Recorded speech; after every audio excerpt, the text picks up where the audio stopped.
when going into it, I was like, oh, it's basically like a Moshe house. Like it's just, 3 young people living together holding events.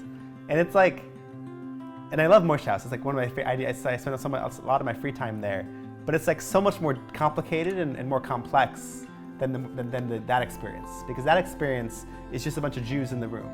For this, every single event, we're thinking, how do we explain this to a Muslim? How do we explain this to a Jew? How do we explain this to a Christian? How do we even, we're having a complex conversation about really tough topics, and we need to realize that people are coming into it from such different backgrounds. And so and I think it makes the work both much more difficult, but also much more rewarding.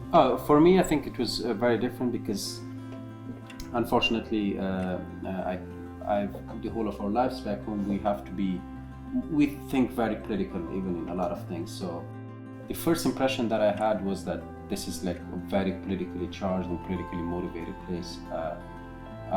But once I spoke to people and then living this experience, I just feel like I was so wrong at that, and this is such a different experience. And so yeah, my first thought about Abrahamic House was definitely very wrong. As an architect, I wrote my architecture thesis on interfaith spaces, and I'd been following interfaith news for a couple of years, and I heard that this was an organization that was actually making it happen. And an architecture thesis is a hypothetical, but this is a real life experience that I could literally only dream of as a student.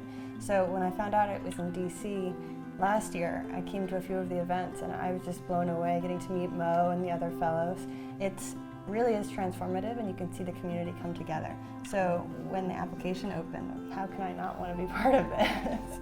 I was the first person to arrive at the Abrahamic House. The first person that I saw here was the previous fellow, who was also the Muslim fellow, and I think that was really important, and I really needed some support in the house. Which was great to have the previous iteration, a little bit of influence there to help us get settled, to learn a bit about how things roll, and to get to know Daud. And then, of course, you did come a couple months later, or weeks later. And I remember you guys were building the sukkah. Remember you building the sukkah, and you guys you were trying to like FaceTime me in and stuff.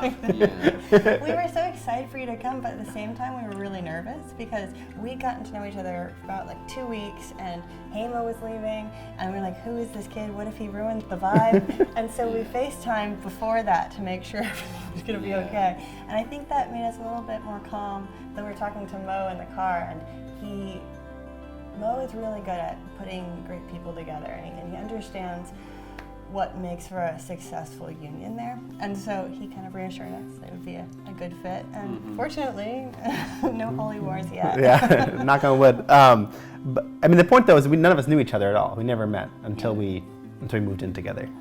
I mean, since graduating college, I've always lived with roommates, and I think one of the benefits of having roommates is that you expand your community. The people that you come in with, it grows threefold. But I think it's different between us because we aren't just roommates, we're working together, and there's kind of a point to why we're here.